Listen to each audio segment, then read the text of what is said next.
Alors bien évidemment, il y en a plusieurs. Au-delà du fait que effectivement financièrement, je crois que ça a été évalué à une vingtaine à 20 000 euros à peu près le coût d'un mauvais recrutement si on prend en compte le prix d'un cabinet de chasse, l'investissement des collaborateurs, mais je dirais des managers, pardon, mais je dirais que c'est pas ça qui est plus important. C'est probablement qu'est-ce qui fait qu'on a rompu une période d'essai, qu'est-ce qui fait que le collaborateur il repart avec une mauvaise image de l'entreprise en tête, puisque il va raconter son expérience sur le marché, et donc multiplié par X collaborateurs qui ne sont pas satisfaits de cette expérience, ça peut entacher la réputation. Je dirais aussi que le plus gros point, il est émotionnel, puisqu'on s'investit dans un processus de recrutement, on y passe du temps, on vend quelque part son entreprise, on vend les valeurs, on vend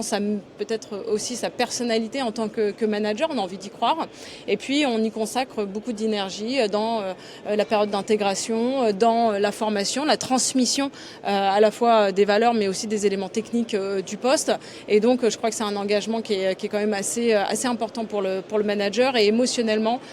c'est quelque chose qui est assez difficile à gérer pour le recrutement, le prochain recrutement qui va arriver derrière, c'est de pouvoir garder ce même niveau d'investissement et de pouvoir aussi apprendre de ses erreurs. Donc je crois qu'il faut aussi être en capacité d'écouter ce que nous disent les collaborateurs qui quittent l'entreprise, qui rompent une période d'essai par exemple,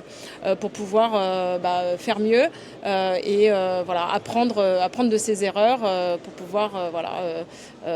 incarner un leadership de plus en plus vrai.